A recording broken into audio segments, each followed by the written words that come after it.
Ya. Vamos a hablar de la farmacocinética, algo muy importante que tienen que tomarlo en cuenta para las prácticas virtuales, para la simulación de tratamientos en la farmacocinética de pacientes. Entonces vamos a hablar sobre la caracterización de los efectos de los fármacos. ¿Ya? La caracterización de los efectos de los fármacos, no me refiero, por favor, ¿quién está escribiendo? Por favor, su micrófono. A las características de los efectos de los fármacos, no me refiero a cómo están embotellados, cómo están en tabletas, cómo están en jarabes, etcétera, etcétera. No, la caracterización de los fármacos se refiere a los efectos de los fármacos. Hemos hablado en la mañana, concentración versus tiempo. Entonces, esta caracterización de los efectos de los fármacos se tiene que llevar a cabo a especificar las características de cada fármaco. ¿Qué características tiene? Podemos comparar los fármacos de efectos similares, ¿no? Y tenemos que evaluar los fármacos con lo siguiente. ¿Cuál es el curso del efecto de la droga en cuanto al tiempo? ¿Dónde se encuentra el fármaco? ¿No? De acuerdo al tiempo.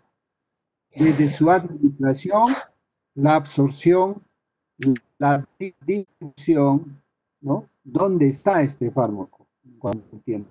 Vamos a hablar de la potencia de un fármaco, ¿no? Esta potencia de un fármaco en cuanto a la concentración y peso del fármaco, la eficacia del fármaco, la variabilidad. Hablamos de biología, ¿no? Biología molecular, biología celular. En la variabilidad, todas las personas, todos los pacientes, no es igual. La variabilidad biológica significa que en una curva, ¿no? Los pacientes que se... Y la selectividad. ¿Cuánto un fármaco selectivo para un receptor? O dos receptores o tres receptores. Los fármacos no son llave cerradura. Los fármacos reconocen su receptor. Actualmente, por ejemplo, en el reconocimiento de su receptor, los fármacos no dejan que el virus, el COVID-19, ¿no? No se implante sobre el receptor, ¿no? De la célula, el AC2, ¿no? Entonces, nosotros tenemos estas enzimas convertidoras de angiotensina, que el fármaco va a hacer que no reconozca. Entonces, el curso de los fármacos en cuanto al tiempo. Cuando nosotros administramos un fármaco, ¿no? Los efectos van a demorar un cierto tiempo en presentarse, ¿no? Al inicio, los efectos van a ser leves, ¿no? Va cerrando, como les expliqué, va cerrando los ojitos, o de repente un dolor de muelas va a ser del 100% al 20%, al 10%, hasta que no haya dolor. Pero estos van aumentando paulatinamente hasta alcanzar un efecto máximo, la curva, ¿no? El efecto máximo. Luego decrece progresivamente hasta desaparecer. Ven acá, ¿no? En la curva, ¿no? El efecto de los fármacos. El tiempo en horas. Entonces, los aspectos que se deben estudiar en el curso del efecto de los fármacos en el tiempo son el periodo de latencia. Entonces, el periodo de latencia de un fármaco, en práctica ustedes en el caso clínico, le van a manifestar cuál era su periodo de latencia. Sabemos que el periodo de latencia es, ¿no? Desde el efecto mínimo, que puede estar entre la metabolización y la eliminación del fármaco, ¿no? Su periodo de latencia, y esto va a depender prácticamente de las velocidades. ¿Cuál velocidades? Velocidades de absorción. Cuando un fármaco, ¿qué velocidad se absorbe? a qué velocidad se distribuye, a qué velocidad se metaboliza y a qué velocidad se elimina. En el caso clínico, ustedes tienen que colocar, ¿no?, en su trabajo esas velocidades. Y entonces tenemos del inicio del efecto mínimo al efecto máximo en B en cuanto al tiempo, ¿no? Habíamos dicho también la duración del efecto. Entonces, si nosotros hemos aprendido nuestro periodo de latencia, el momento máximo y la duración del efecto, nosotros hemos aprendido que esto ya está descrito para nosotros poder intentar dar los medicamentos, ¿no? ¿Qué es el periodo de latencia? El tiempo transcurrido entre la administración de un fármaco y la aparición de sus primeros efectos, ¿no? Y va a ser primero de la vía de administración. Si va a ser una vía de administración, en la práctica lo vemos, si va a ser una vía de administración respiratoria, inhalaremos el fármaco, llegará a los alveolos, ¿no? Hará el pasaje en la transfusión a la sangre, ¿no? En la sangre se va a distribuir, como hemos visto ya en la clase, se va a distribuir a concentración plasmática, ¿no? Y va a llegar a una concentración en el órgano efector, ¿no? Estas velocidades, ¿no?, en cuanto a la administración y a la velocidad de absorción, vamos a ver en cuántos tipos de receptores el día de mañana, el día jueves, a las 3 de la tarde, ¿no?, y la distribución del fármaco en nuestro organismo. El momento del efecto máximo, ¿a qué va a corresponder? El momento en que se alcanza la máxima concentración del fármaco, ¿no?, en el tejido de acción. Digamos, es el cerebro, ¿no? Si yo coloco un fármaco para sedar, para producir sueño, entonces, ¿en qué momento alcanza esta concentración para que el paciente se pueda dormir? No va a ser cuando esté despierto, ¿no? Entonces va a ser cuando ya esté completamente dormido en la duración del efecto, ¿no? Entonces, esto va a depender principalmente de la velocidad de inactivación,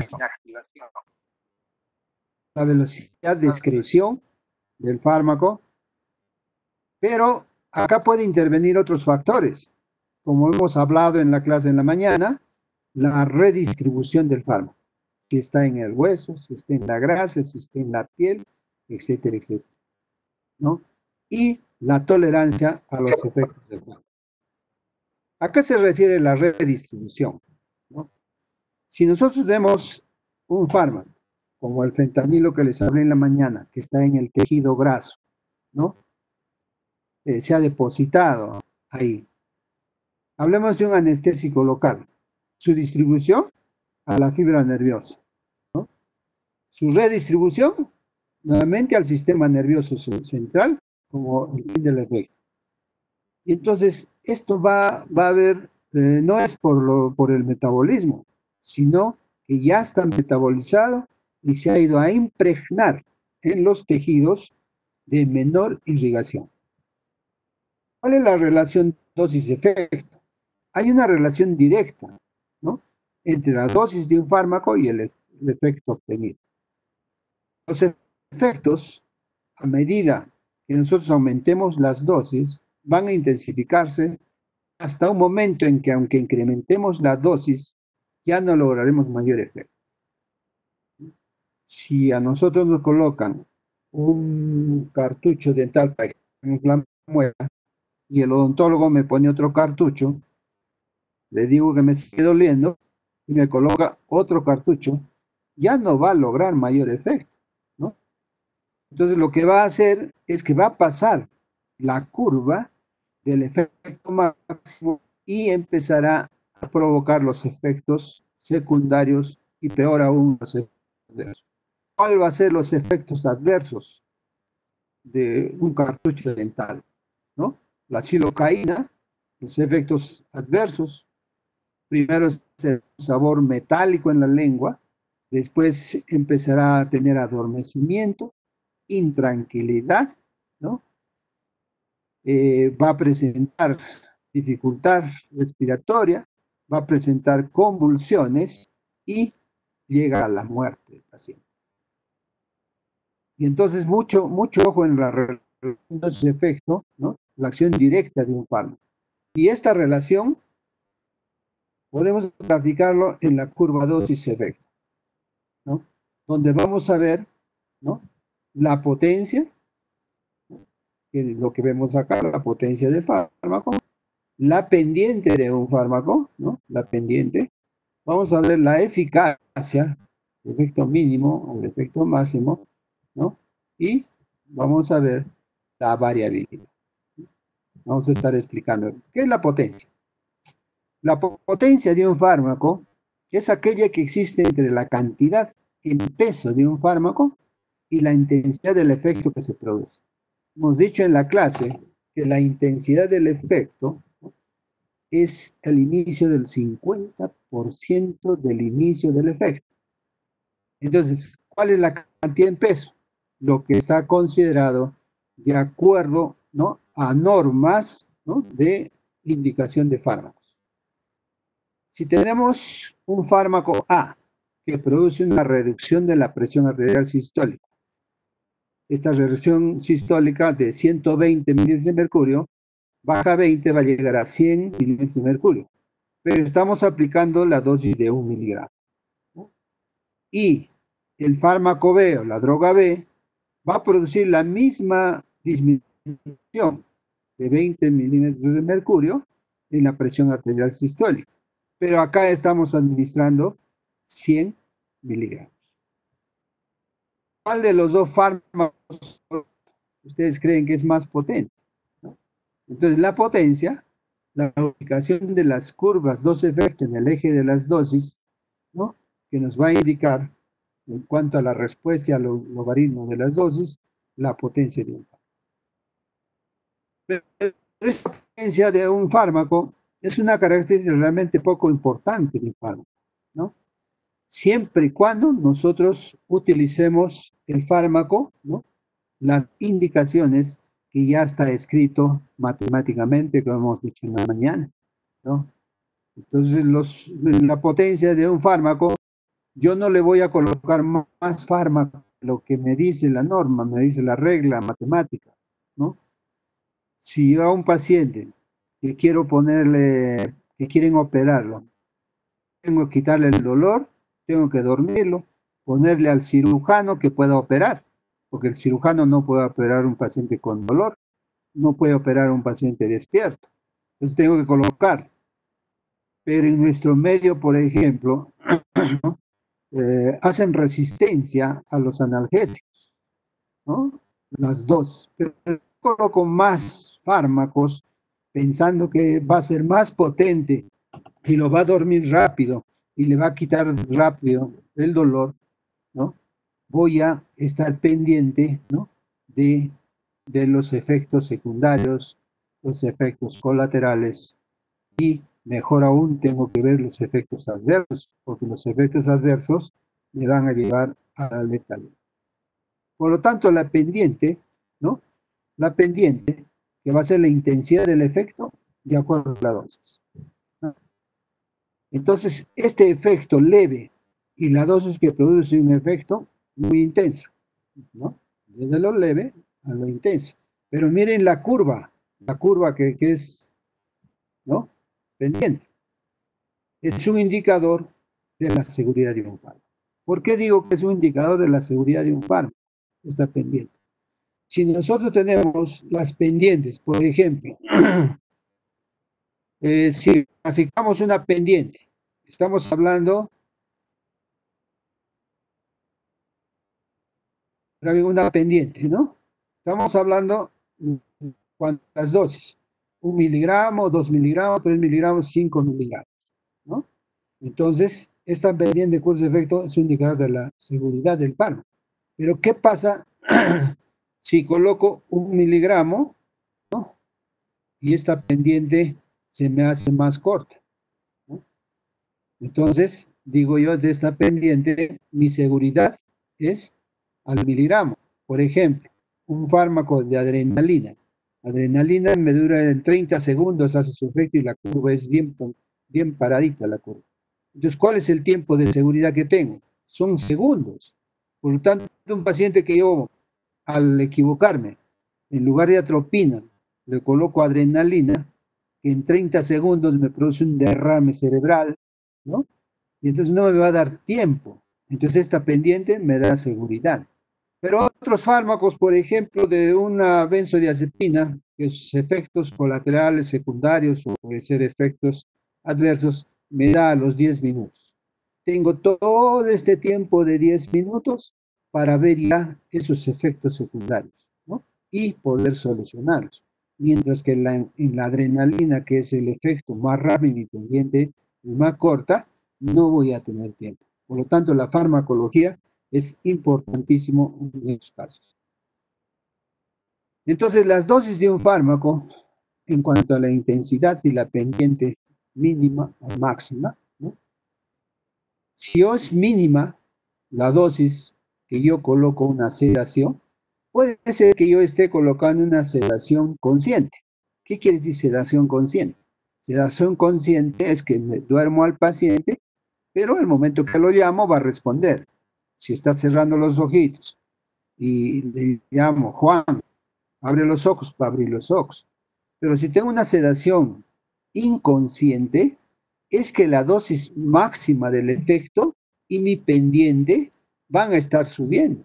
Por lo tanto, llegará un momento de más del 50% del índice terapéutico. Cuando va a llegar al efecto máximo, el paciente no me va a responder. Por más que lo mueva, no va a despertar. Entonces ya vimos cómo de 10 miligramos hasta 200 miligramos de diazepam, pues ser que el paciente ya esté encontrándose en coma, ¿no? Y así en diferentes fármacos, especialmente las intoxicaciones.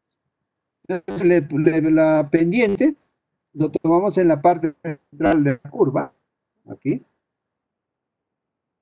La ubicación la hacemos entre lo mínimo y el máximo efecto.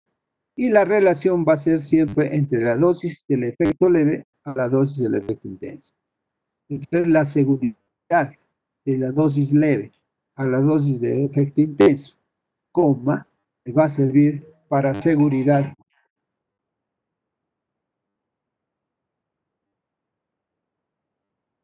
¿A qué hora? Toque nomás. A partir de las 10, 11. Pendiente, ¿no? Cuando es más inclinada, la proporción o distancia entre la dosis mínima, ¿no? El efecto mínimo y el efecto máximo va a ser pequeño. La mínima dosis, ¿no? Va a aumentar la dosificación, por lo tanto va a haber mayor variación del efecto. De nada de efectos al efecto tóxico, al efecto en coma, muerte de un paciente, de lo que no le hizo nada a un fármaco a la toxicidad. Hay fármacos, como les dije, que nuestra pendiente es mínimo. Les dije la adrenalina, ¿no? La adrenalina, ¿no? Tiene un margen escaso de seguridad. Y así en la práctica que vamos a hacer en las prácticas, ¿no? Vamos a ver los casos clínicos y ustedes me tienen que dibujar las pendientes de este fármaco, ¿no? Y las complicaciones desde, por ejemplo, de quitar el dolor hasta un dolor intenso o desde el mínimo dolor hasta un máximo que le quitamos el dolor.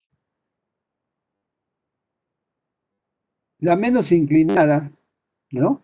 Esta curva, de la dosis mínima a la dosis máxima, miren acá cuánto tiempo tengo en la dosis del fármaco.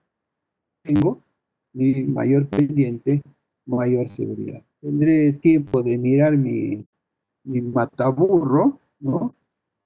Mi librito de farmacología o en el celular, ahora ya tienen ya todos los fármacos con su mecanismo de acción. La eficacia, ¿no? La eficacia o eficacia máxima máxima. Es el máximo efecto que se puede conseguir con un fármaco.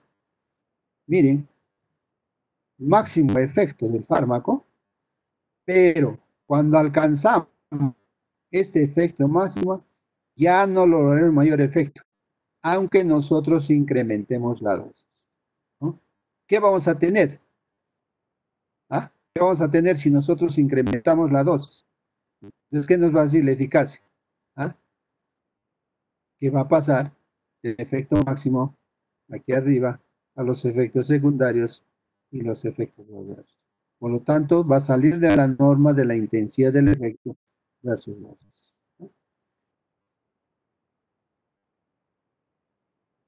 Intensidad del efecto, el efecto máximo, dosis del fármaco, ¿no?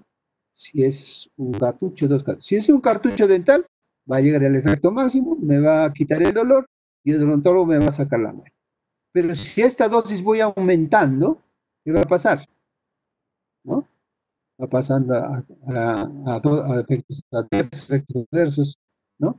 Y efectos que van a llevar a la muerte. Y en cuanto a la dosis, ¿no? Dosis de la droga, miren acá, en el A y en el B. Entonces, ¿cuándo hablamos de eficacia máxima o eficacia clínica? Cuando es máximo el efecto que puede producir el fármaco droga, es no superable, ¿no? Con dosis más altas.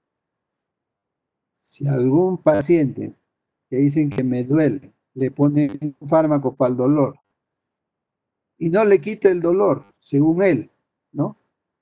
Al otro médico, bueno, te vamos a cambiar, digamos, le da una aspirina, ahora le da un diclofenaco, van de otro médico y le da un tramal, va a aumentarlo, ¿no?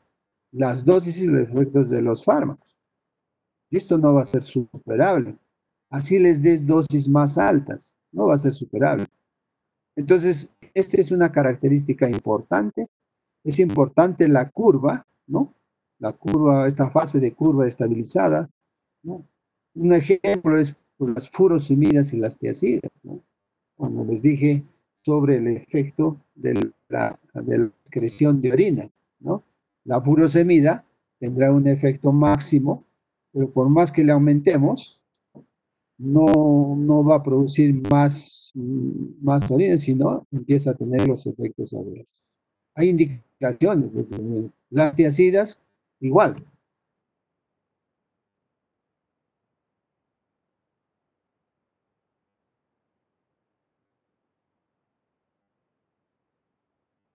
Pasamos a lo que es variabilidad, ¿no?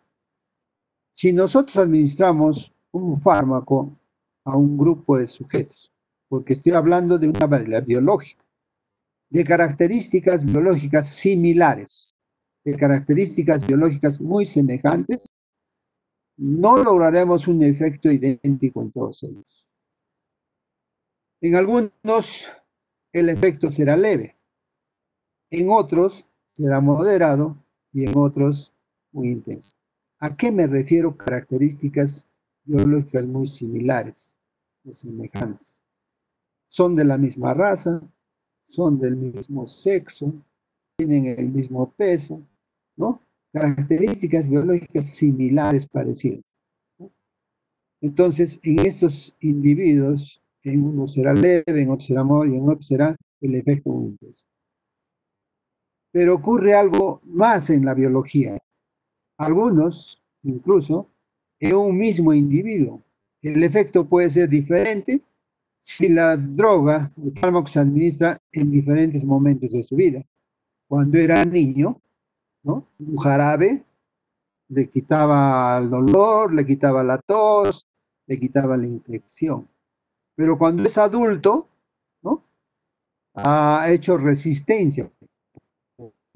Ya no es igual. Va a cambiar por la variabilidad en uno mismo. Y entonces vamos a denominar a esto variabilidad biológica, y esto obedece a factores genéticos, obedece a factores ambientales. Las razas en los factores genéticos es algo importante, pues estudiar la farmacología genética, Ojalá tengamos un tiempito, ¿no? Aunque estamos ajustados a los tiempos, para hablar de farmacología genética. A los factores también ambientales, ¿no? El frío, el calor, la temperatura, incluso la parte ya, las, los celulares, ¿no? Cómo cambia el ambiente, ¿no? Que modifican la farmacodinámica o la farmacocinética de los árboles. Esta variable biológica, ¿no? El mismo fármaco, misma dosis, misma vía, individuos parecidos, peso, sexo, raza, edad, ¿no? Lugar de nacimiento, etcétera, etcétera, ¿no? Y los efectos variables que va a ser en todos los individuos, por más que sean parecidos, por más que sean semejantes. En algunos será el efecto discreto, en algunos será moderado y en algunos será exagerado, ¿no? Estos cambios se dan en los individuos por su variabilidad biológica y por sus factores genéticos y ambientales, ¿no?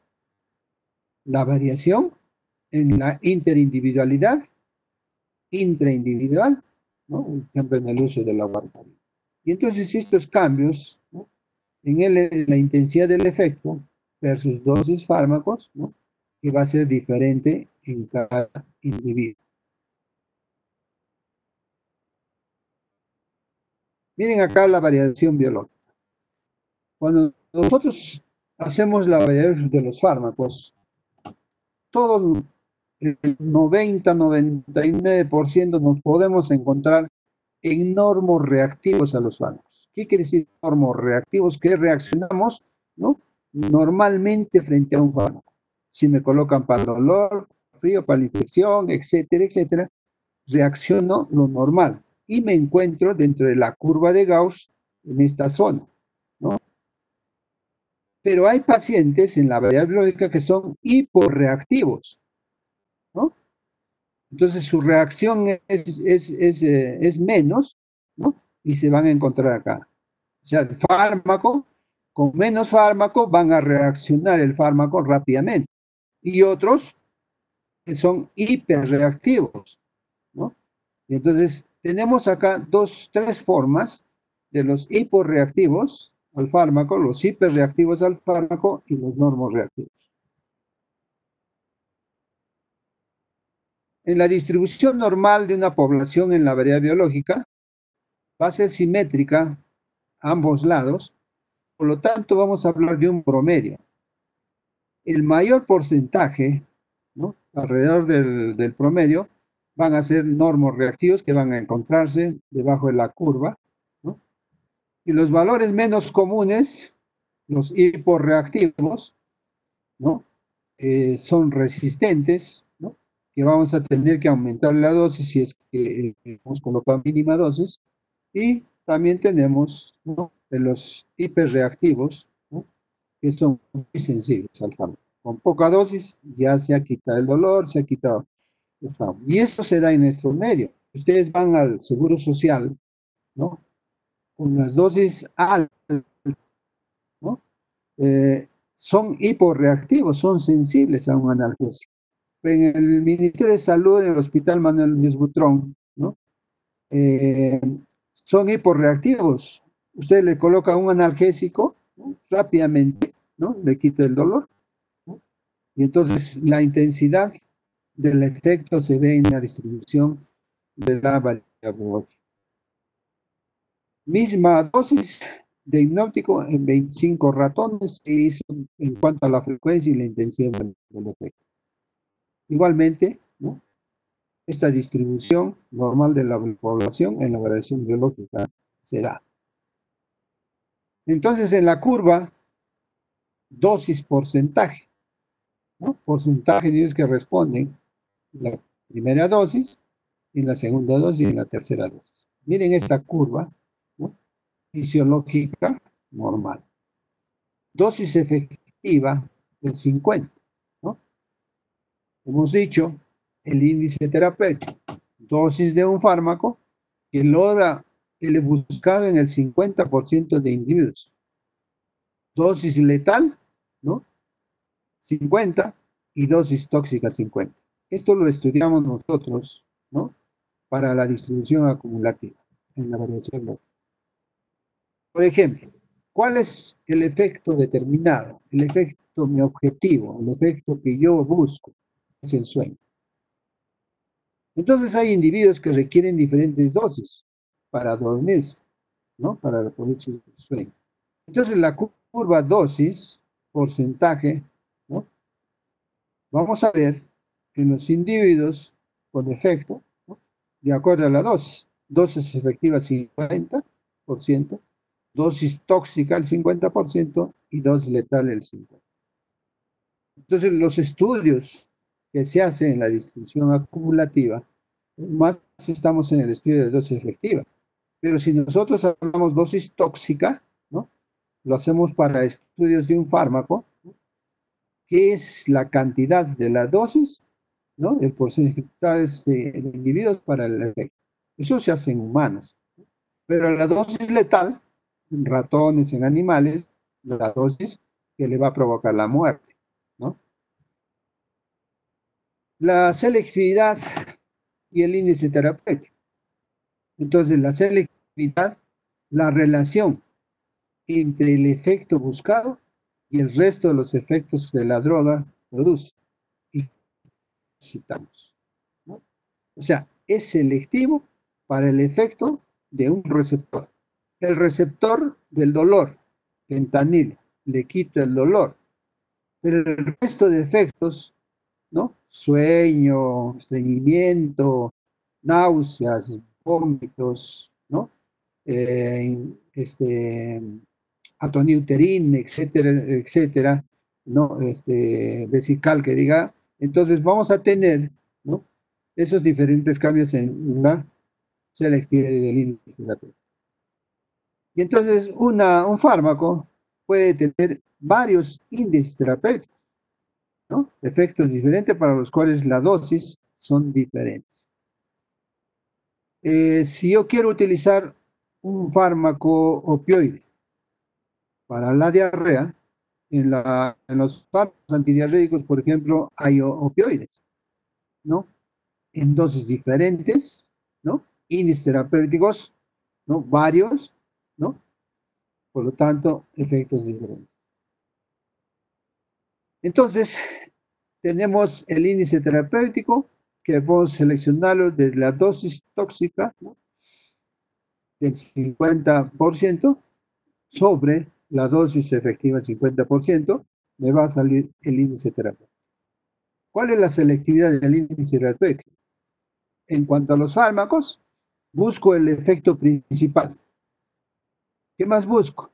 En farmacología, busco el efecto terapéutico y busco el efecto beneficioso. Tendré algunos pacientes que me digan que tienen náuseas, que tienen vómitos, no es lo que yo he buscado. Lo que he buscado es quitarle el dolor. Y entonces esos efectos secundarios, ¿no? Tendré que yo solucionarlos, ¿no? Y entonces llego a otros efectos, ¿no? Secundarios, colaterales, y lo peor es llegar a los efectos adversos, ¿no? En el opioide, como decía, es un analgésico, pero tiene sus efectos secundarios: tos, sedación, depresión respiratoria, constipación, depresión cardíaca, ¿no? Estreñimiento, etcétera, etcétera, ¿no? Y también produce dependencia. ¿Cuál va a ser mi selectividad? ¿No? Mi selectividad va a ser de este fármaco la relación entre efectos beneficiosos y los efectos indeseables. Esa relación va a ser mi selectividad. Entonces, cuando yo utilice un fármaco en la práctica, ¿ah? Voy a tener en cuenta esos efectos que yo he buscado, que yo quiero, ¿no? ¿Cuál es la terapéutica? ¿Qué beneficios trae al paciente?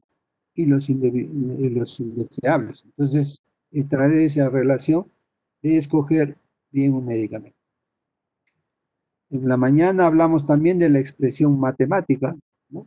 sobre el índice terapéutico, ¿no? Y entonces la selectividad del fármaco para el efecto buscado y no un efecto adverso, vamos a hablar de la dosis tóxica, dosis efectiva 50, o también la dosis letal sobre la dosis efectiva 50 cuando hacemos los estudios en animales. Espero que me hayan entendido, ¿no? Y ahora vamos a ver cuáles son los factores que modifican los efectos de los fármacos. Por ejemplo, agonitas alfa-1 selectivos, ¿no? ¿Cuáles son esos factores, por ejemplo? El peso, ¿no? Influye en la concentración del fármaco al lugar donde ejerce su acción. La edad. En niños, la inmadurez del hígado y de los riñones, ¿no? Y el desarrollo incompleto de la barrera hematocefálica, ¿no? Cerebral sanguínea. Va también la vía de administración. Si va a ser una vía de administración intravenosa, intramuscular, subcutánea, intradérmica, oral, sublingual, membranas mucosas, boca, nariz, piel, ¿no? También tenemos la respiratoria, ¿no? Como hemos visto en la mañana.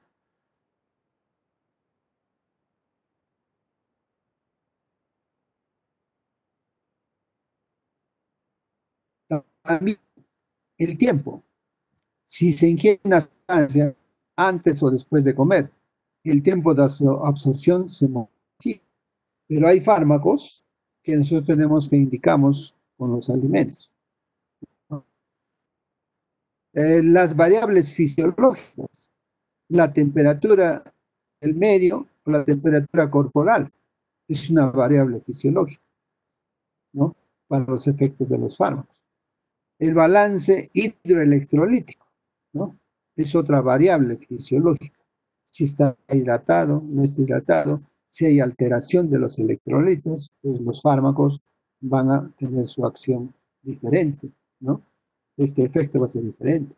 Las reservas físicas, deficiencias nutricionales, especialmente desde el punto de vista endocrino, que también vamos a ver, las enfermedades metabólicas.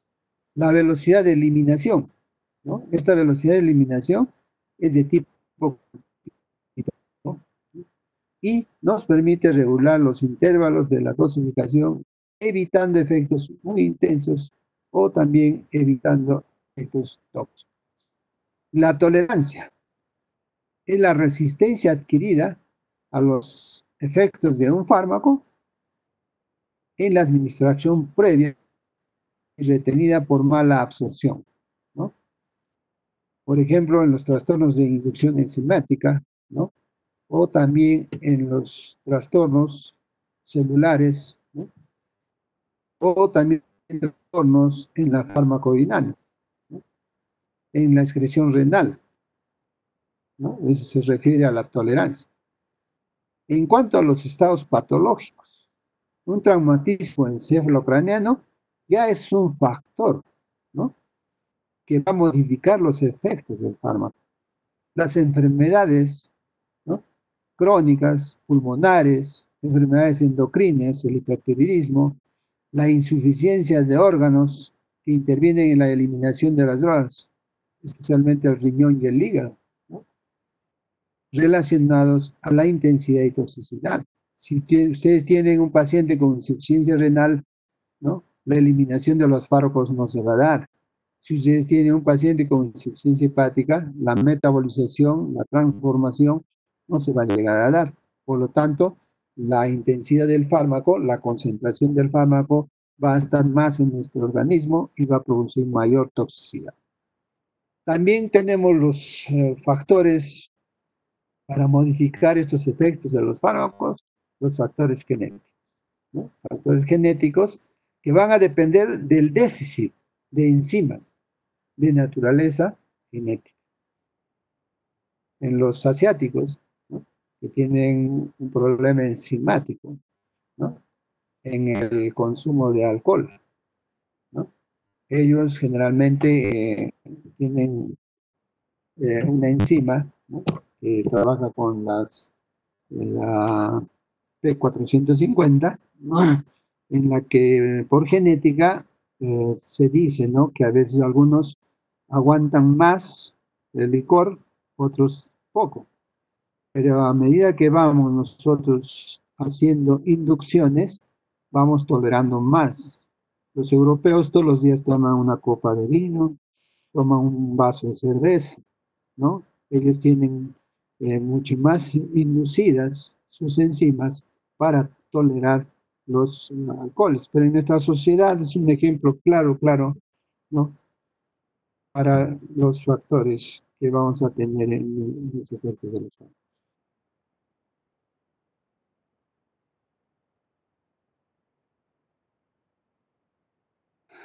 La hipersensibilidad a fármacos, ¿no?, que es otro factor importante en los factores que modifican los efectos de los fármacos. Cuando son hipersensibles a fármacos, se va a producir modificaciones de tipo cualitativo en el efecto de las drogas. Si nosotros tenemos un paciente que desarrolla alergia, ¿no?, este paciente rápidamente, por su hipersensibilidad a un fármaco, ¿no?, va a desarrollar un shock anafiláctico. Por ejemplo, tenemos en nuestro medio la penicilina, ¿no? Tenemos nosotros en nuestro trabajo producir broncoespasmos con ketamina, ¿no? Y entonces tenemos acá estos factores de hipersensibilidad. La interacción de fármacos, cuando dos fármacos actúan en forma concomitante. Nosotros en nuestro trabajo generalmente colocamos a la vez 10 a 12 fármacos en un mismo momento. Entonces, ¿cómo sabemos qué fármaco interactúa con el otro? Y muchas veces tenemos que por el uso nomás de una atropina se muere el paciente y al final él no tiene ningún antecedente que haya hecho una interacción con la atropina. El midazolam, el fentanilo, el rocuronio, el ceborano, el tramal, el metanizol, ¿no?, el propofol, etcétera, etcétera, ¿no?, que vamos a ver también en los casos clínicos. ¿Cuánto me hubiera gustado, como años pasados, llevarlos al hospital y frente a un paciente estén viendo estos factores, ¿no?, que modifican los efectos de los fármacos, ¿no? Y entonces, ¿qué es lo que ocurre? Que ambos fármacos, por ejemplo, la atropina con el tramal. La atropina es un anticolinérgico y el tramal es un opioide. Ambas actúan independientemente, ¿no? La atropina como anticolinérgico y el tramal como un opioide analgésico. Van a tener diferentes tipos de receptores. O también va a ocurrir que un fármaco modifique el efecto del otro, ¿no?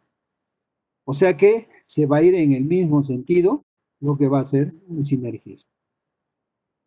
Cuando dos personas tienen amistad, siempre van en el mismo sentido. Siempre se aconsejan, siempre se llevan bien, ¿no? Hay sinergismo entre los dos. Pero cuando no se llevan bien y son enemigos, y en los fármacos ocurre lo mismo, y van en sentido opuesto, hablamos de antagonismo, ¿no? Y cuando ocurre en el lugar de acción de los fármacos, en el lugar de acción tenemos la interacción farmacodinámica, ¿no? En la farmacodinámica, ¿qué es lo que el fármaco hace a la persona? ¿Qué hace a los tejidos, ¿no? Entonces, esta interacción farmacológica en el mecanismo de acción. O fuera de dicho lugar, ¿no? O fuera de dicho lugar. Y hablamos de una interacción fármaco-similar. Fuera del lugar, qué es lo que mi organismo hace con el fármaco, ¿no? En el lugar externo. En la mañana ya lo habíamos dicho. Y entonces estos factores, cuando hay una interacción de fármacos, sinergismo, acción de dos o más fármacos, que van a modificar este fármaco en una misma dirección, o sea, en el mismo sentido. Y si dos fármacos tienen sinergismo, puede ser que haya mayor intensidad que cada uno de ellos es preparado. Ejemplo, tenemos la atropina, ¿no? Anticolinérgico, relajante muscular, y el becuronio, que es también relajante muscular, y obtendremos una relajación de la musculatura intestinal mayor que la obtenida aisladamente. Si hablamos de este sinergismo, ¿no? Que los fármacos, ¿no? Obtengan los receptores de la relajación. Vamos a ver sobre receptores, ¿no?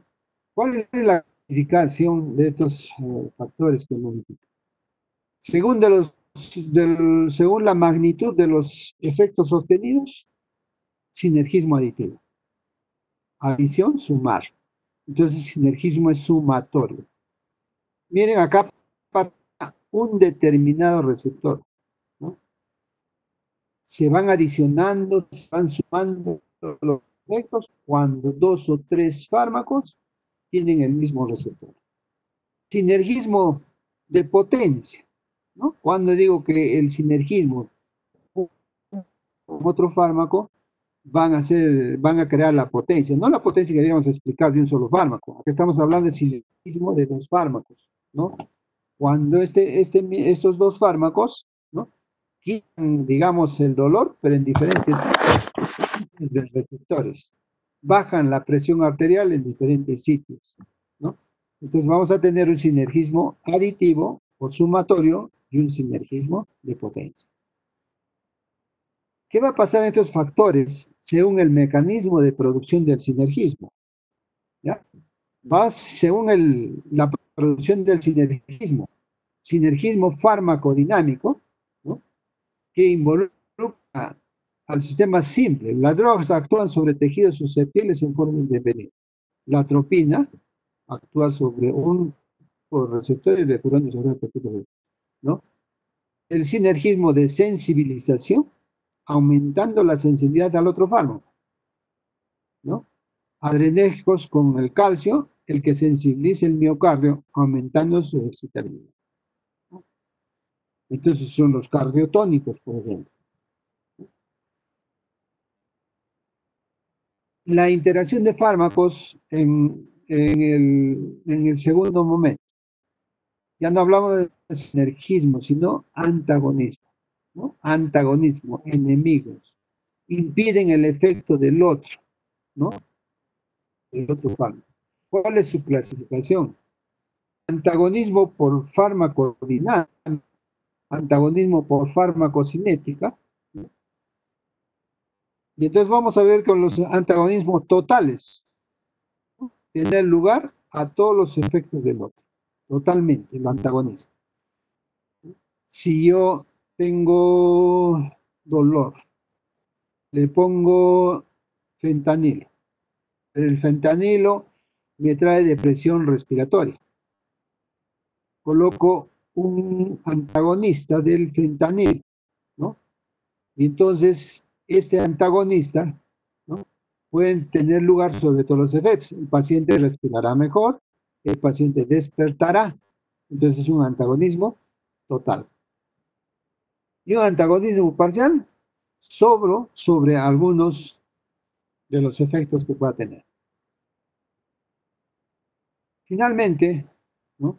En la interacción de fármacos, podemos simplemente elevar la dosis del umbral del otro, ¿no? O sea, un fármaco eleva, ¿no? La dosis del umbral del otro. Para obtener efectos iguales se requiere dosis superiores. Por lo tanto, vamos a hablar de antagonismos superables. Puede también impedir el efecto de cualquier dosis de su antagonista. Entonces va a ser un antagonista insuperable. entre estos dos, interacción de fármacos, superable y no superable, ¿no? Insuperable y insuperable, vamos a tener muy en cuenta para los efectos que vamos a tener, los efectos adversos en el fármaco. La clasificación de fármacos antagonismo, en la farmacocinética, antagonistas farmacocinéticos, actúan directo o indirectamente impidiendo la absorción, ¿no? O favoreciendo la inactivación o expresión de otro. ¿Qué eventualidades podemos tener? Que algunas sustancias impidan la absorción de algunos fármacos. Estamos hablando de la primera parte de farmacocinética, ¿no? La absorción. Que los fármacos sean inactivados por sustancias que se combinan químicamente con ellos, por tanto van a neutralizar sus. Que el antagonista pueda destruir al agonista, o que un fármaco acelere la excreción de algo. Y entonces en la farmacocinética, el ADME, administración, distribución, metabolización y excreción, pueden estos fármacos actuar directa o indirectamente, ¿no? Pueden impedir la absorción, pueden impedir la metabolización, pueden aumentar también la metabolización, puede impedir la excreción, etcétera, etcétera. En la farmacia, que es el mecanismo de acción de los fármacos, qué es lo que el fármaco hace en nuestro organismo, se va a presentar cuando uno estimula al otro, ¿no? El otro inhibe la función, la misma función. Y en el mismo, por ejemplo, en el sistema nervioso central, las convulsiones, ¿no? Los várticos, ¿no? Y el RAM. Puede ser que por competencia de los receptores, ¿no? Hemos dicho que pueden ser superables. La atropina con la acetilcolina, ¿no? Acá hay un. La atropina es un anticolinérgico. No hace que la acetilcolina se una a su receptor. Por lo tanto, aumentará la frecuencia cardíaca, ¿no? Porque está bloqueando prácticamente, ¿no? La atropina secará la boca, las glándulas, ¿no? Mientras que la acetilcolina aumenta la saliva y aumenta, ¿no? Disminuye la frecuencia cardíaca. Todos los efectos, ¿no? De los receptores adrenérgicos. Por lo tanto, atropina y acetilcolina, ese dualismo que puede haber, ¿no? En la farmacocinética, que no es competitivo, cuando dos fármacos o drogas producen efectos opuestos, ¿no? Ocupando cada uno un receptor diferente. La acetilcolina, ¿no? Como hemos dicho, actuará sobre los receptores colinérgicos y la adrenalina sobre receptores adrenérgicos. Pero esto pueden ser superables, ¿no? Los anticolinérgicos con colinérgicos y los adrenérgicos, ¿no? Con antiadrenérgicos. Y entonces podemos superar la acción del fármaco. ¿Cuáles son las ventajas de los factores que modifican los efectos? Si yo tengo entendido estos factores que me van a modificar, ¿no? Un cólico renal o utilización de la atropina, voy a disminuir los efectos colaterales de estos fármacos, ¿no? O también para el tratamiento de las intoxicaciones, en los envenenamientos por órganos fosforados, ¿no? Los antídotos, como la atropina, ¿no? Que va a hacer que.